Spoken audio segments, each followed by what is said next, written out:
And now I'd like to welcome all the way from Rakiura, guest speaker Estelle Pura Pera Leask from Murihiku to talk about their quest to make Rakiura predator-free. Now, Estelle has been an active conservationist for many years. You can read more about her in the app as well, so please do. But she's involved in raising native plants, habitat restoration, predator control and caring for native birds. And her roles range from trapping pests to inspiring leadership as well. And this work was nationally recognised with her being named a member of the New Zealand Order of Merit for her services to conservation and Māori in the 2022 Queen's Birthday Honours. I can tell by the way she's moving, she dislikes that part.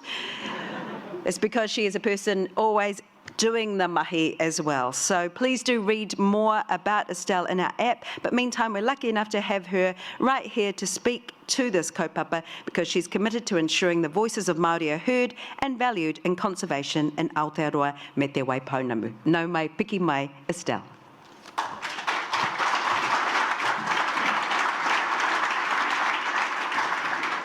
Pike ake ana hau ki ngā taumata kōrero o aku tūpuna, ka te tiro I hoko Murihiku ko aku maunga, ka rangaranga e ko tā ki te mue.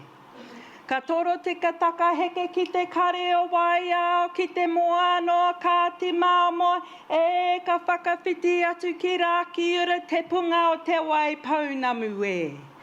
Ka hoki mai ki rua puke ki te tauira o tū Hawaii ki e. E ko waitaha ko kāti kuri ko kāti hine, e ko kaitahu ki Murihiku e. Koko ia e ara e. Tēnā koutou, tēnā koutou, tēnā koutou katoa. Tēnei te mihi nui ki a koutou. It's a pleasure to be here today, and I'd like to thank the Bioheritage Challenge for inviting me to have this kōrero with you today and talk about what drives me, which is, of course, predator-free Rakiura and predator-free Aotearoa by 2050.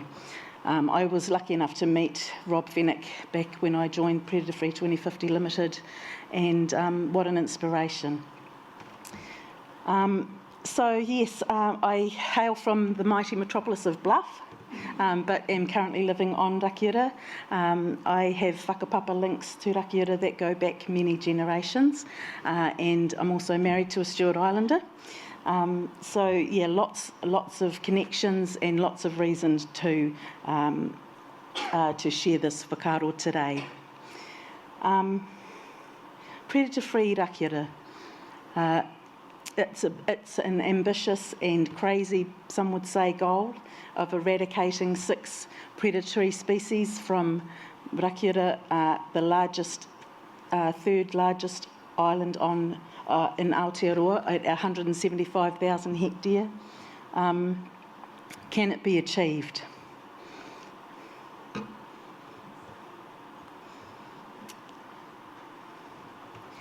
Te puka o te waka a Māui, Rakiura, or Stewart Island as it's more commonly known. This photograph was taken from my whare on Rakiura. It looks out over Acres Point, and it certainly does depict the other Māori name Rakiura, or the blush of Te Raki Tāmau. And it also positions Stewart Island firmly in the heart of kaitahu mythology when we think about te puka o te waka a Māui, the anchor stone of the waka of Māui. It refers to the legend of Māui and his crew who came, who in their canoe of Te Waipounamu, the South Island, caught and raised the great fish of Te Ika a Māui, the North Island. As the anchor stone, to me, Rakiura symbolises the great journey that we're on in this predator-free kaupapa.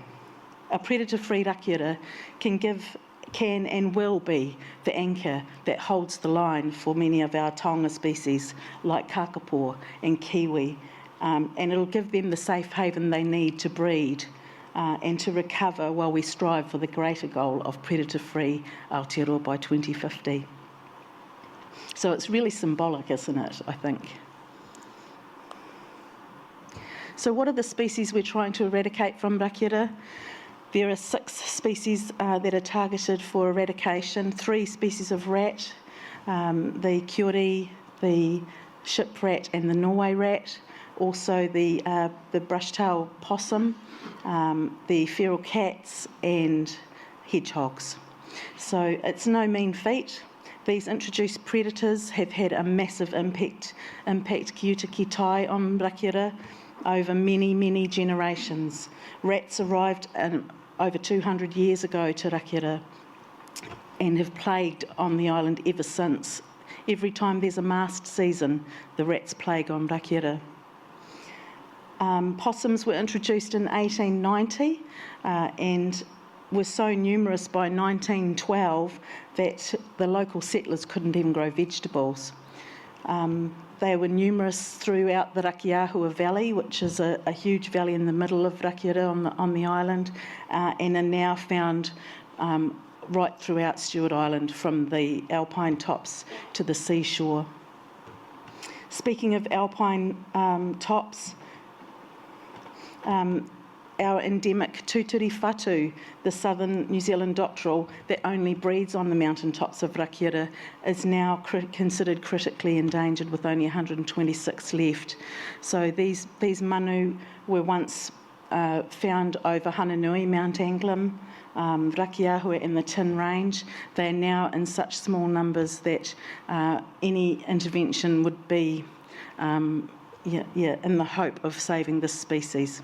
So it's beyond an urgent issue for Rakiura. Our ngahere on Rakiura, our ancient tōtara, a rangatira rākau tū Māori, standing dead across the entire island. There is no understory or sub-canopy in our forests on Rakiura. They've been completely diminished. There's no bird song outside of the township on Rakiura, and this is a 170,000 hectare island. You can do a 10 or 12 hour hike and not hear a single bird. And the sad part is the tourists think that silence is golden, and they just don't realise that it's actually not the case. The adjacent islands to the main island of Rakiura, many are titi islands or muttonbird islands where whānau travel, and 40% of those islands are protected and predator-free.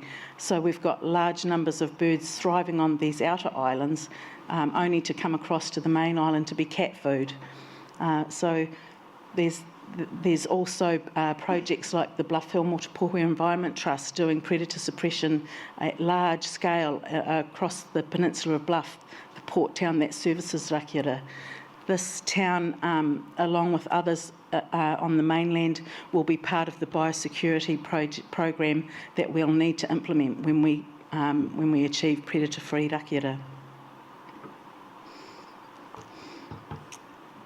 So there's lots of community groups and initiatives protecting and holding the line unless or until predator-free Rakiura is achieved.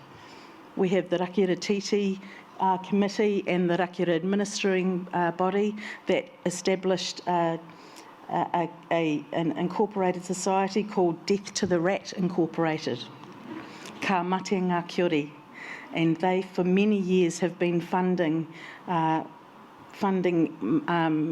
Rakiura Māori whānau to protect their outer islands from the invading rats on the mainland that swim across to these islands. They also fund rodent detection dogs like our wee dog Gadget there and her brother Mawson, who live on Rakiura. These rodent detection dogs go down to the boats and check over that there's no rats on the boats before the vessels travel down to the Titi Islands. So there's lots of biosecurity happening anyway. It's just about ramping that up. Surset, of course, the Stewart Island Rakiura Community Environment Trust have been working tirelessly for over 20 years, holding the line in the township of Oban, just to protect what biodiversity is left there for the tourism industry and for the sake of protecting what's left.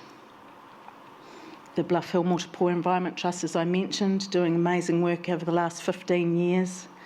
the Rakiura Māori Land Trust, who owns, I think it's about 12% of the land on Rakiura, on behalf of the beneficiaries of that land, are doing amazing work suppressing predators at the neck and working with industries around tourism opportunities for Māori.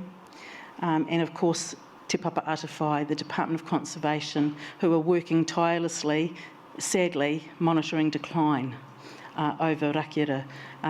They're doing the best they can to save our southern New Zealand dotterel, the tūturi whatu, but unless and until predator-free Rakiura is realised and we come along and do what's needed, we will lose these taonga and many more. So eradicating predators from Rakiura has been talked about for generations. It's been talked about for decades by iwi Māori, by the Department of Conservation, by the community. There's report after report about the decline of species, about the impacts there, no different to the rest of Aotearoa. The difference is now that 10 years ago, not quite 10 years ago, the local community on Rakiura established the Predator-Free Rakiura Working Group. And that working group has been working hard. It's made up of community leaders, Ngāi Tahu representatives, industry and stakeholder representatives, and they're all working together because they know the urgency required. So 2 years ago, the working group established Te Puka Rakiura Trust. It's a trust I sit on as a member representing Ngāi Tahu. We have a co-chair arrangement, and we are now geared up to drive the project. So 2 years ago, after we were established, since then, in that time, we've developed several reports.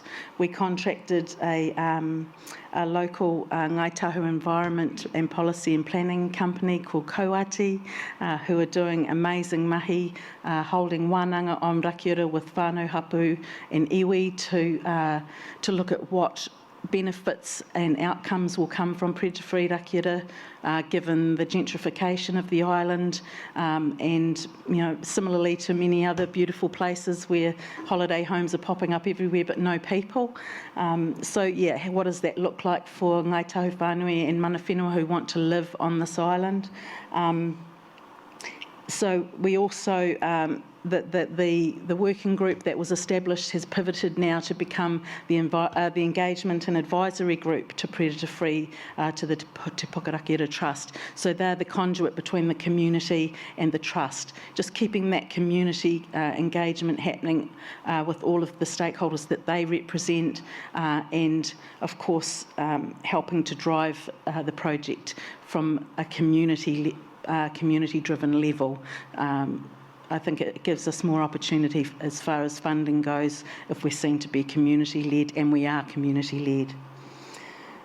So another part of our research and development has been to develop an implementation plan. You'll be pleased to hear that the implementation plan is now in draft. So we're working really hard to get that through for sign-off, and along with that, the operational plan. So we're ticking all the boxes. The ducks are lining up in rows to achieve the outcomes that we require for predator-free to be signed off by the Crown. Of course, there is priority mahi that needs to happen before, during and after this. Building that social capital, that social licence, is the vital first step, given that there's about 400 residents that live permanently on Rakiura. Many of them, of course, are fed up with having to trap rats during rat plagues and see, dead birds or no birds at all in their backyards. So we've got some really good social licence. We've just got to up the ante on that, and contracting a company called Zero Invasive Predators, or ZIP, to do that mahi, build that social capital by living within the community and working amongst the community on Rakiura is a great first step to achieving that. biosecurity again. What's the point in eradicating all of these predators if the rats go back on boats? So the Te Rakiura Trust, in support of Environment Southland, the Southland Regional Council, are working to develop the biosecurity pathways and the risks that come with any vessels or potential reinvasion or reincursion of rats. Mostly rats. I mean, nobody's going to accidentally carry a possum back over there or a feral cat, you would hope. And of course, there are no mustelids on Rakiura, thank goodness. So nothing to worry about there, thank goodness. So, but also there's the Dock and Next Foundation Tomorrow Accord. So once the project's been achieved, there's a commitment through that accord where the agreed biodiversity outcomes are achieved. These outcomes are to be maintained by the government for all of New Zealand in perpetuity. The sordid topic of deer, they are not in the scope of our project. White-tailed deer and red deer are both present on Rakiura. They are considered an economic source and a food source to the community, so they're outside of the scope of the project. They have a massive impact in the forest, of course, but that's a different conversation that's to be had later on, and we as Te Rakiura Trust are focused on the 6 species that are part of our eradication plan. But again, with my Ngāi Tahu hat on, happy to have that conversation about the impact of ungulates as well. Funding, of course, really big priority mahi for us. We are working hard with as Ngāi Tahu whānui with philanthropic community internationally and locally to fund this kaupapa. It's just shy of $90 million, so we certainly need all the money and all the financial support we can get from the nationally and internationally. And of course, getting that international philanthropic money coming through will also pressure the Crown into putting their hand in the pockets of in the coffers, because they've got to seem to have some skin in the game, being that these islands belong to Aotearoa and of course Rakiura, 90% of it is a national park. So there's also the obligation under Article 2 of Te Tiriti, or the Treaty of Waitangi, the active protection of the rights and interests of Māori and our taonga up there. So that's another important priority mahi that we have. Yeah, so predator-free Rakiura. We'll restore the Māori of Rakiura, returning our treasured taonga kakapo to their home. It is one of the ultimate goals of the project, but not the only goal. There are taonga on Rakiura that are already endangered, as I mentioned, with the tūtiri whatu, but also the kāka, the kakariki, the parakeets. You know, I have worked for many years, 15 or more years, with the Kakapo Recovery Program on Whenua Hau, which is a small island that's on the west side of Rakiura. And the difference between that small island and the main island is night and day. Literally at night the bird chorus is as loud as it is during the day on Whenua Hau, but when you travel to Rakiura, and I speak to many hikers and travellers that visit the island, they are very saddened by how quiet it is. So to be able to return taonga like our kakapo back to their home would be the ultimate goal for me. And given my experience with the suppression of predators over our 1,000-hectare island of Bluff Hill, Motupohue, and seeing how quickly Papatūānuku can thrive when the predators are removed, I think it just highlights how much we've got to gain. And again, Sir Rob said it quite well. So in Te Ao Māori, in the Māori world, there are many whakatauki or proverbs that speak a truth or advice of the importance of the natural environment and our survival as human beings within it. To Māori, te tai ao, the environment is our culture, it's our language, and it's who we are as people. It is who we are as New Zealanders, as Kiwi. Our ngaitahu whakatauki for Rakiura, enabling the return of our taonga, is mō tātou a mō kauri a muri ake nei for us and our children after us. Thank you.